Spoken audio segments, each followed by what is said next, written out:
All right, as I'm talking, just be aware that we are in the presence of God right now. And try to stay aware of that. And I want to start with a little theology, because we like theology around here. Theologians like to throw around a word. It's the word omnipresence.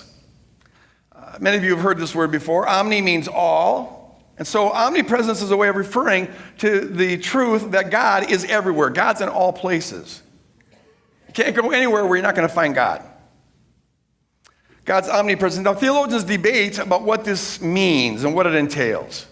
Because if you took it too literally and pressed it too far, you come to the realization that there wouldn't be any space for anything else to exist. I mean, if God literally occupied every centimeter of space, then there'd be no space for anything other than God to exist. Everything you see would be just a variation of God. That's called pantheism, and you don't want to go there. And so theologians debate, what does it mean to say God is omnipresent, and yet he creates a reality other than himself, a non-divine cosmos? There must be space for that, so we debate that. But whatever else it means at least this. God is present everywhere, at least in the sense that he is sustaining everything in existence. Scripture says he holds all things together by the power of his word.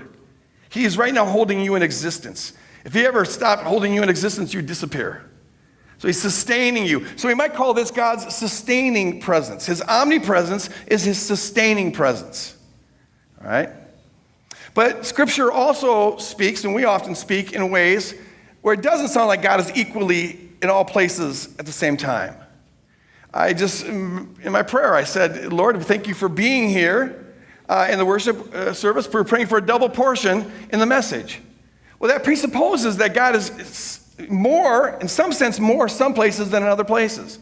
As Scripture talks this way about being filled with the Spirit, or the temple was filled with the glory of God. God comes down, God goes up, God withdraws, God comes to. God, and there's this language that sounds like God is, in some sense, spatialized.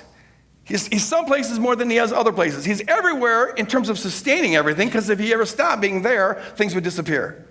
But in a different sense, a quality sense, he's more some places than others. We can refer to this as God's holy presence, or God's personal presence. It's the presence that reveals his glory, right? This is God himself, not just in a sustaining activity, but God's heart, God's glory. It's his personal presence, because in this sense, God only shows up where people have a personal relationship with him. He only shows up where he's invited.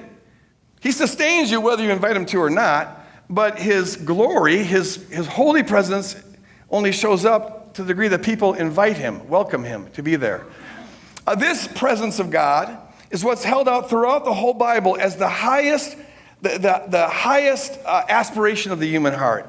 To be in the presence of God, you find it expressed in a lot of different ways, but it is the fulfillment of all that we hunger for.